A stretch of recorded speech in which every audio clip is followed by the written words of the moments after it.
Welcome back, ladies and gentlemen, to the GSL Super Tournament. I love how you say super every time. Super Tournament. It is super. It's not like a regular tournament. That's, it's like a regular tournament at first. GSL, just walking around, doing reporting maybe, and then suddenly it comes into a phone booth, it rips its clothes off, comes out, it's a super tournament. I was just about to make that exact joke. That's because we're connected at the mind. That's awesome. Yeah. Super tournament goes into the SK Telecom. It's one of the, or let's see, isn't KT, is that another phone company here? Yes. Yeah.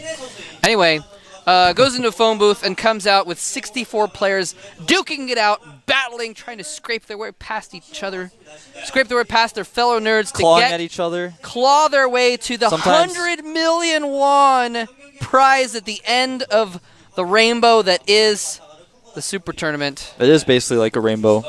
Everyone sees it, and they're in their car and like, do you see that? Everyone's pointing at it. That's exactly what it's like. Sometimes you're clawing at your opponent. Sometimes you're Inca. You're clawing at your table. That's right. He was clawing his way literally at the table there to try and get past his table to get into the computer, try and get something done. Yes. This is like, like reading Rainbow. This is Starcraft Rainbow. Exactly. Sometimes we read it to you guys. The more you know. Actually, it was the more you know. That wasn't. I never really watched Reading Rainbow that much as a kid, actually, to be honest. I'm like thinking. I'm trying it right now. I'm straining my brain to try and think of how to like make a parody of the Reading Rainbow theme song. But I like take a look. It's in. I can't think of anything that rhymes with look that's StarCraft related. Like there's not even look. Like, it's the GSL and Super Tournament. There you go. We're going to get started here with some Terran versus Terran action in just a moment. Yeah. And this is actually going to be a pretty good series. Take my word for it. It's like... What? Reading Rainbow, but don't take my word for it. Yes! Was that Don't intentional? take my word for it. No, it wasn't intentional. Dang it! Perfect joke. Take my word for it, because Rain and Keen are not like the most well-known players, but we're going to take a look at them right now. In fact, they are actually going to give us some very good games. I can feel it. There's Rain. He got pretty far in some of the previous seasons, and what's not on that screen is he actually has a silver medal from Open Season 3. Yes. Got owned pretty bad by MC in that, but has been sticking around for a while. Actually fell down to Code A, and then somehow got his way back into Code S, and has kind of been hanging around at the bottom Code S for a couple seasons, keeps barely getting back in. Anyway, he is 3-3 versus Terran in recent memory. But he's actually overall 8-6, 54% win rate for TSL Rain. Lost to MVP and the up and down matches, but put up good fight, and then beat Rainbow. And that's why I'm thinking this is going to be a good match, because even though like a couple weeks ago, I probably would have said, oh, Rain, he's pretty bad. I don't really think he's that strong of a player, even though he was strong before. He looked good. He did. He actually looked really skilled versus MVP, and he actually dominated Rainbow in a TVT in up-down matches. So, I mean, like, he actually came close to taking a game off MVP, and that's difficult to do. On the other side of things, though, Keen did take a game off MVP. Went 1-3, or 1-3 in their Code A match, and there he is. Got to the semifinals as well of Code A. His stats look really bad. He's 2-5 versus Terran, but again, 3 of those losses were to MVP, who virtually no Terrans can beat. So it's a little bit skewed. So that's kind of why I'm saying, like, even though the stats don't look good, these guys aren't big names, I think it's going to be good. It is going to be a good game, for sure. It actually says OGS Supernova on our screen. Whatever. But that is not our player. We have MVP Keen up right now. And he did qualify, or he made it through the up and down matches like you were saying, so he is in Code S. And anyone who makes it to Code S, they've been through a lot. That just, you see that little achievement there on the screen, doesn't look like much. Oh, he hasn't done anything in Code S yet. Getting there, it's pretty hard. It's not easy. Yeah, regardless, this is probably not Keen's best matchup, though. Definitely not. I'm going to have to give Rain a little bit of advantage here. There's Keen right now, staring intently at his screen. We actually saw some green lights flashing on his eyes there from the studio. There's our studio right now. It's a beautiful studio. Wonderful crane camera. boom camera, I guess you might call it. Crane camera, one of those. Anyway, the first map is going to be Terminus Re. You can have a very, very large macro-oriented map for a nice Terran versus Terran. Keen deciding to thumb down and eliminate dual sight from the map pool. And we have TSL Rain eliminating Crevasse. Does not like the ice, I guess. So we're actually going to see Bellshear Beach in Game 3 if it gets that far, but we could see a 2-0 as well. Either way, we're going to see some strong players duking out. Both players kind of like at the same level. Neither of them are like really top level, but they're both kind of that next tier down, I would say. And we're going to see them duking it out here on Terminus very soon. Any second now. Yeah. So I'm very much looking forward to this. Do not go anywhere. Stay at your computer. Keep watching. Terran versus Terran here at the GSL.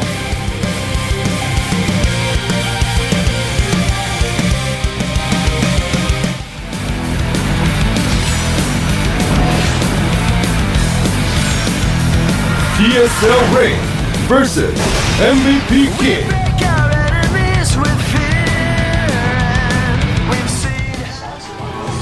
All right, here we have our first Terran player. He is at the left-hand side of the map. For those of you that use your hands to tell directions. Previous silver medalist in one of the open seasons. TSL Rain. And there he is. Working away to his keyboard. And here we have the challenger, member of the team MVP. MVP King. New Code S player. Trying to prove himself here in the Super Tournament. Got enough points from his advancement to the semifinals of Code A that here he is in the Super Tournament despite only one appearance in previous GSLs, I believe. Now, the one thing you'll notice right off the bat is that Rain went gas first before Barracks. Yep. So that always means something special is going on. Something special. Something special. He's got something special planned. He's got a fast factory, possibly quick Blue Flame Hellions or Banshees. Any one of those things is possible. Could just be a very standard opening just for the faster factory. Yep. And I like that choice because on a map like this, you can afford to skip the barracks because no one's going to pressure you and kill you early on, most likely. Yeah, you know, when you go gas first, you can do anything. Anything. You can go for a lot of different things. I'm feeling Banshees. I think it might be Banshees. Banshees are quite strong on this map. There's a lot of places for them to run and hide and then come back later. Exactly. Lots of big open spaces in space where you can do that. Now, we do have a second gas going down for Keen, though, so he might be able to go for something gas-heavy as well, taking his gas later, but still going to have a decent gas income. Yep, that is indeed the case. And there's that factory going down for Rain. Rain doing a good job. I see a lot of players go gas first and then don't get that factory immediately at the 100 gas. Rain did. He got it the second he got enough gas. So that means he has the fastest factory possible, really, in this matchup. And both players really are going to struggle to know what the other is doing at this stage of the game. That's how TVT works. Very, very difficult to know. So you have to just play standard and play safe and hope that whatever opening you're doing works against what your opponent is doing. Otherwise, you're in trouble. Reactor going down for Keen on his barracks. And a factory for him as well. Possibly wants to get some early Marine pressure going. Sometimes you see the reactor, it means you're going to see some sort of pressure with a lot of Marines, the first medevac and an unsieged tank, or sometimes Hellions. A lot of different things you can do with that reactor. Just allows you to get a bunch of extra Marines out for an earlier attack. A little bit interesting, neither player going for any super fast expansions on this map, since we do tend to see that. And oh, I was wrong. We're seeing Blue Flame, the Infernal Pre-Igniter being upgraded for TSL Rain. I love Blue Flame Hellions. I've said it before, I'll say it again. I love Blue Flame Hellions. They are one of my favorite units to watch just because it's so cool to see them run in and try and destroy everything very quickly. They're like fragile sometimes too though, so... You have to be very careful, you have to do damage. I like how TVT is kind of getting to a stage where it's almost like every opening you do is a type of harassment-oriented opening. You don't see that many macro-oriented openings. Sometimes you see early command snares, but usually it's either, is it going to just go into fast siege tanks to secure an expansion, or is it going to go Blue Flame Hellions to Banshees? And you see those so often, it always keeps Terran players very honest. Yeah, a lot of quick Banshees. Now look at this. Keen gets an SCV and then scouts everything. That is really, really bad. He even had Marines. I have no idea. I didn't see how that SCV managed to get in there but Rain really dropping the ball and letting Keen scout him completely. He saw the single gas. He saw the factory with the add-on. He's got to be knowing that it's going to be Blue Flame Hellions at this point. Yeah, most likely, as well as he saw the command center, which is really huge as well. Yeah.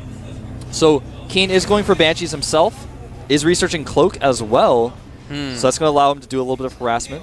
And that actually could be pretty good. Especially because Rain... Actually going to hold that thought. He's going to scan and try and come in here with the Blue Flame Hellions to attack the front. And he's doing some good damage to these Marines. He's almost broken down the defenses if he can get a couple shots on the supply line. But no, the Banshee comes out just in time to drive those Hellions back. Minimal damage done. Only lost his Marines. Did not take any econ damage. Now here's the thing.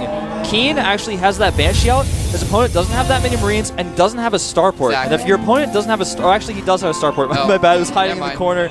And he's actually making a Banshee of his own. So he's not going to have a Viking out right away, but without Vikings, it's very difficult to deal with those Banshees. Yeah, it looks like... No, actually, he is making a Viking. I'm looking at the wrong production tab. Wrong production tab. That's right. But he does have Cloak. And does he have a scan right now?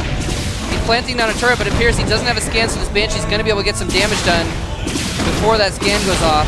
So very nice play by Rain.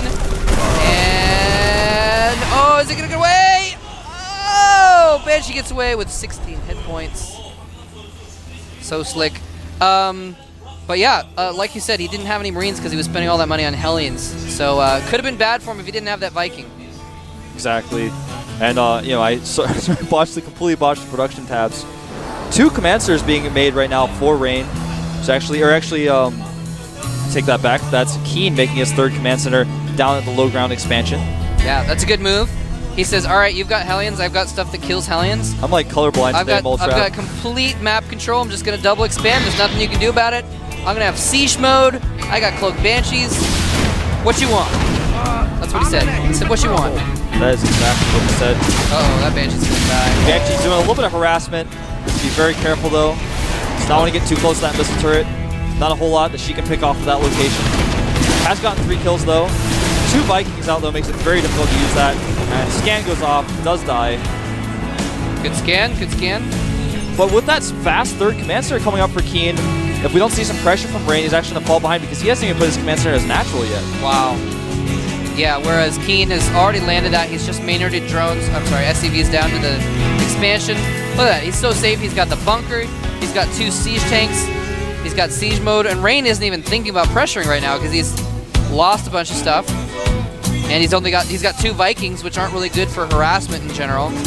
Because he's had to spend the money on Vikings because of the Banshee. So Keen taking a really big lead here.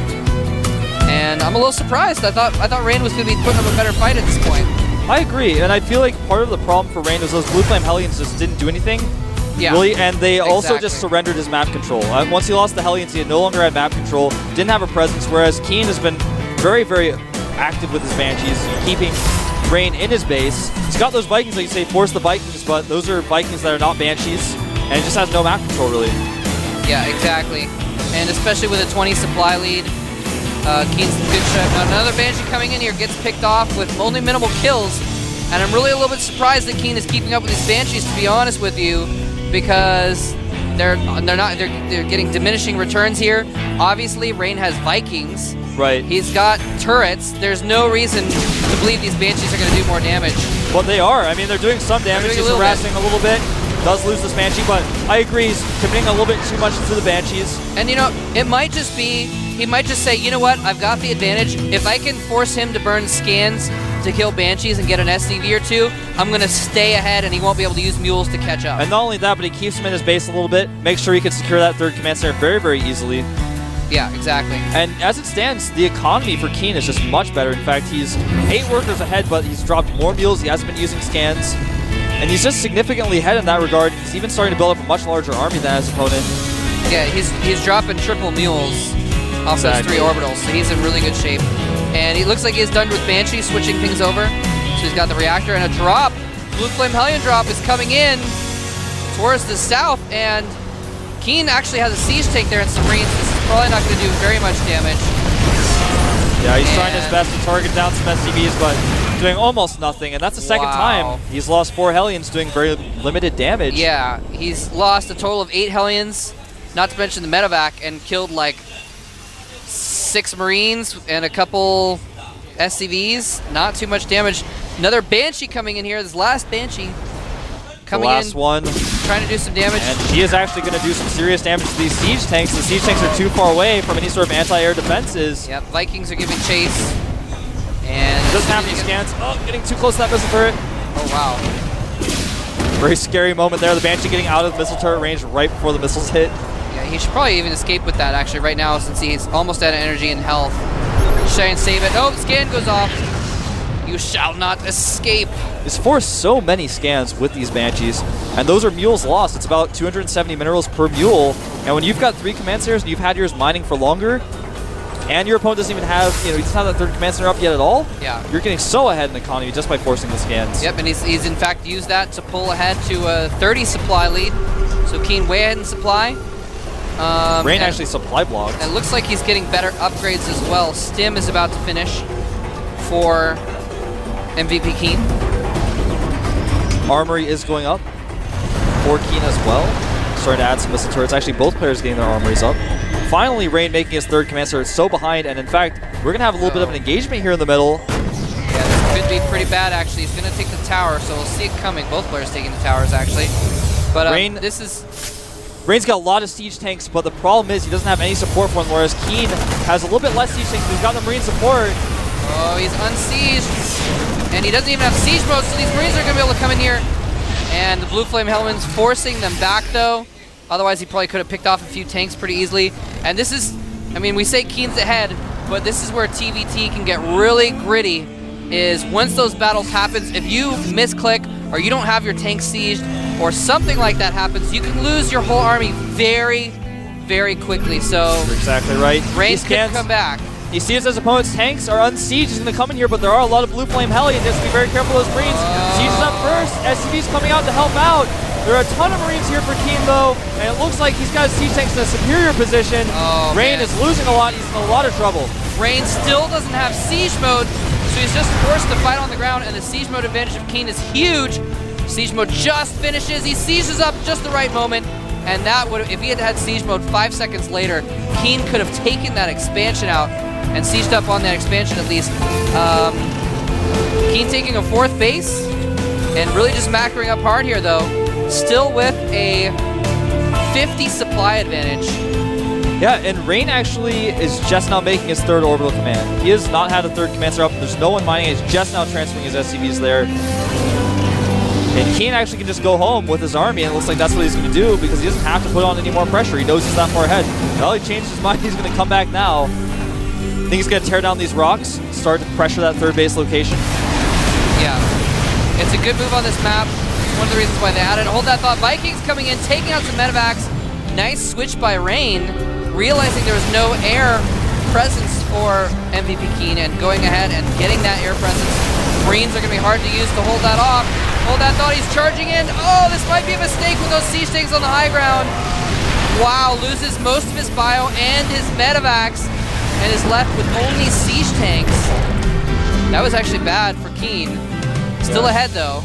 He's forced that command center to lift, and that means Rain is basically on 1 mining base, whereas Keen has taken that 4th base command center. He's actually making it to a planetary, making it impervious to harassments.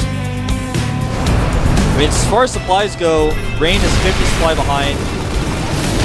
Keen just in such a good position. Rain can't safely move out. And these tanks he's forcing some scans because he does have that air superiority with the Vikings. That's nice. Oh, but Keen comes in with Vikings of his own. And might even, and wins out in the micro battle as well. And takes air control. Keen taking things back in hand. And Rain now has the inferiority in the air. Will not have the vision advantage. Cannot slowly force back those tanks. This is looking really bad for Rain. Yeah, Rain just with no real good economy. He's got a lot of minerals stacked up, but he doesn't really know how he wants to use them exactly. Losing so many of his siege tanks right now. GG! There we go, GG. MVP Keen taking the first game off of Rain. And then I thought it was going to be closer. I did too. I thought that was going to be closer.